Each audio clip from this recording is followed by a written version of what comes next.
The United States has seized a Russian-flagged oil tanker accused of transporting illicit Venezuelan crude, capping off a weeks-long pursuit that stretched from the Caribbean across the Atlantic and into northern waters near Iceland, according to U.S. and allied officials. The tanker, formerly known as Bella 1, had been under U.S. sanctions since 2024 for operating as part of a covert maritime network used to move oil in violation of international restrictions on Venezuela. U.S. European Command confirmed the seizure in a social media statement, marking one of the most aggressive maritime enforcement actions taken by Washington in recent years. The Bella 1 first drew U.S. attention after intelligence agencies identified it as a repeat participant in what officials describe as a shadow fleet, a loosely organized group of tankers that obscure ownership, falsify flags, and disable tracking systems to evade sanctions. According to ship tracking data, the vessel was intercepted roughly 190 miles south of Iceland in the North Atlantic. Around the time reports of the seizure surfaced, the tanker abruptly altered course, a maneuver analysts say is consistent with vessels attempting to avoid boarding. Reuters initially broke the story, citing multiple sources who said the operation involved both the U.S. Coast Guard and U.S. military assets. U.S. officials say the situation became more complex in the days leading up to the seizure, as Russian naval assets, including a submarine, were observed repositioning in the region. While it remains unclear how close those vessels came to the tanker during the operation, their movement raised concerns about potential escalation. At one point during the pursuit, the tanker's crew painted a Russian flag directly on the hull, asserting Russian protection and sovereignty. Shortly afterward, the vessel appeared on Russia's official maritime registry under a new name, Marinera.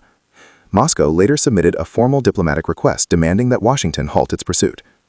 According to sources familiar with internal deliberations, the U.S. government does not recognize Russia's assertion of ownership, arguing that a retroactive flag change does not override sanctions or grant immunity under international maritime law. The vessel, they say, is legally considered stateless. The pursuit involved an extensive intelligence and surveillance effort.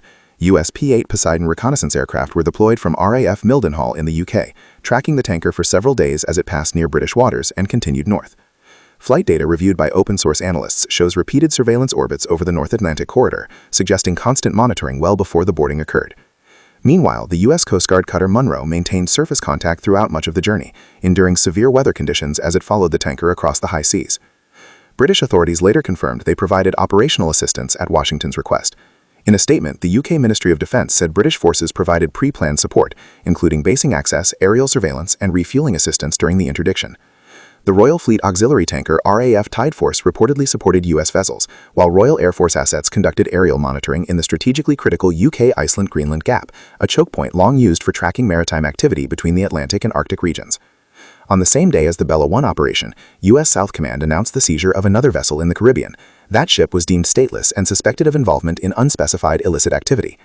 Department of Homeland Security Secretary Kristi Noem praised both actions, saying they sent a clear message to criminal networks operating at sea.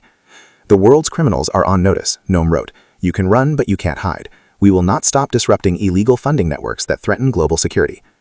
The seizure comes amid a dramatic escalation in U.S. enforcement actions targeting Venezuela's oil trade. Last month, President Donald Trump announced a full maritime blockade of sanctioned tankers attempting to enter or exit Venezuelan ports, calling it a necessary step to choke off illicit revenue streams. The move followed a stunning U.S.-led operation in Caracas that resulted in the capture of Nicolas Maduro, according to U.S. officials. Secretary of State Marco Rubio later confirmed that the blockade would remain in place as leverage over Venezuela's interim leadership. The U.S. has previously used elite assets to enforce sanctions. In December, Special Operations Forces assisted the Coast Guard in seizing the Skipper, a massive crude carrier falsely flying.